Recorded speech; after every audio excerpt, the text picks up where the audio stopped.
আজ বানাবো ঘরোয়াভাবে আলুর ফিঙ্গার চিপস। তার জন্য আলুকে এভাবে কেটে নিয়েছি। খুব বেশি সরুও নয়, মোটাও নয়। এখন আলুকে লবণ জলে হালকাভাবে ভাপিয়ে নিচ্ছি 4 থেকে 5 মিনিটের মতো। আলু কিন্তু সেদ্ধ হবে না। এভাবে কালার একটু চেঞ্জ হয়ে গেছে, আমি আলুর জলটা ঝরিয়ে নিয়েছি।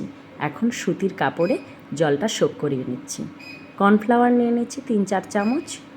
এখন তাতে লবণ দিয়ে দিচ্ছি। আপনারা চাইলে চিলি ফ্লেক্সও ব্যবহার করতে পারেন। আলুটা ভালো করে মাখিয়ে নিচ্ছি কর্নফ্লাওয়ারের সঙ্গে। এখন তেল গরম হয়ে গেছে, আলুগুলোকে ভেজে নেব এভাবে।